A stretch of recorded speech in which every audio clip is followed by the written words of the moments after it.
Hello, well, thank you for joining us again today. Well, today is Monday.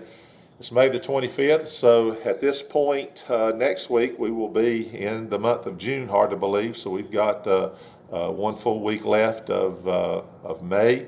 And today being Monday, it's also Memorial Day. And we want to wish everyone a happy Memorial Day.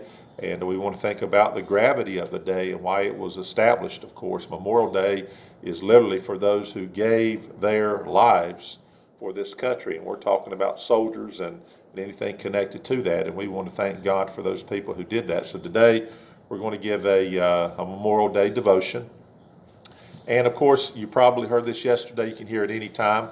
My verse won't be novel to this date, but I just want to give my part and say, as an individual, as a citizen of this country, as a person who also represents heaven, represents the Lord. I mean, I think it's very noble and very righteous indeed to recognize those who have given their lives for other people, for their country, of course, and for noble reasons. So we want to do our part today.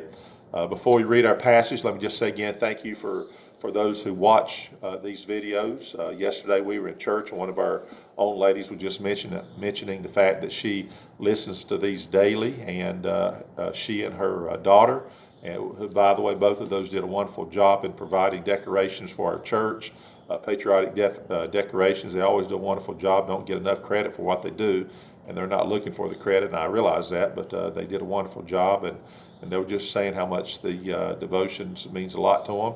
And then others, as I know who listen to these, we virtually have the outside edges of our country covered. There's folks from California, and then of course up where we pastored up on the Michigan, up there on the UP of Michigan, and way up there in the UP of Michigan. There's the UP, and then there's the sparsely part of the UP, which the whole place is virtually, but at any rate. And then we've got, of course, those along the East Coast and down along the Gulf Coast. So we appreciate each and every one. If you're getting something from this, then we're so glad about that. If we can ever help you in any way, then please contact us, and we'd like to do our part if we can. So today we're going to be in John chapter 15, my favorite chapter out of all the Bible. And this is it. And we're going to read one verse from it and to just make some observations about what's being said here. Now, the setting here, of course, and back in April, we gave our, we took some time to cover, I think it was John chapters 13, right on through the end of John.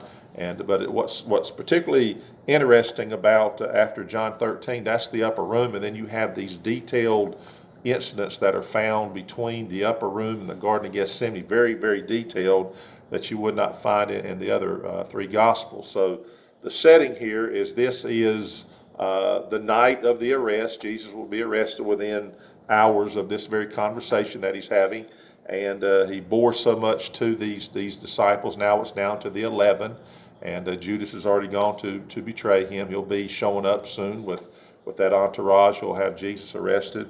But here's what Jesus said in John chapter 15.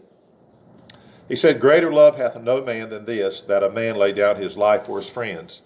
That's pretty self-explanatory, and of course I know he's speaking about himself and the ultimate sacrifice, of course, Jesus, our Savior, who was laying down his life for his friends, and then of course to be able to give eternal salvation to the entire world for everyone's sins. I mean, you just can't say enough about that.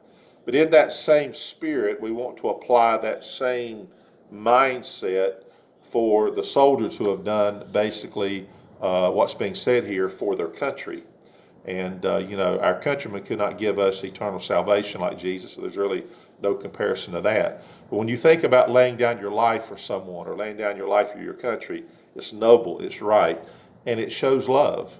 Greater love hath no man than this, that a man lay down his life. There is no greater love to say, I'm willing to give up my life, the rest of my being, for my friends, as we think about a soldier, for their families, for their countrymen, for their nation as a whole. To think about that, that takes love, took dedication. These soldiers have a choice to not do that. You say, I realize that there was a draft in some cases, and those who were drafted, they wanted to obey the law, they wanted to do the right thing, but by far all wanted to do the right thing as far as trying to preserve freedom for our country.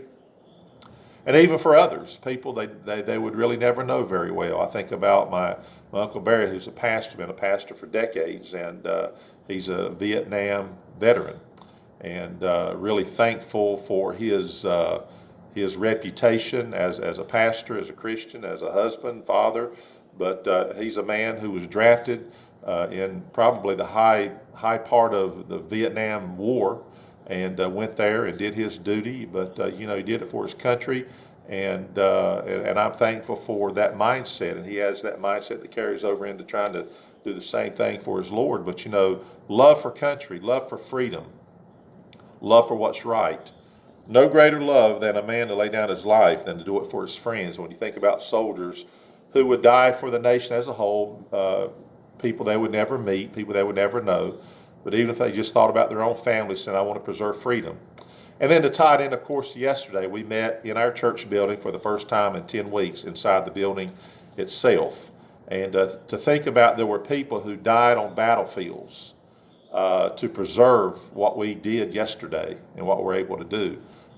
That's love, and they need to be remembered. I'm so glad we have a country that has a Memorial Day to do just that, and we certainly want to take the time to do it, not just to enjoy a holiday with family. It's wonderful to be able to do that, not just to enjoy perhaps hamburgers and hot dogs or whatever you may eat, and enjoy some leisure activities, but to really think about, there were, for the vast majority, young people, in some cases literally boys, but if you think about the typical age, 18 to 21 or so, who fought on battlefields, many just young. They were not professional soldiers by any means.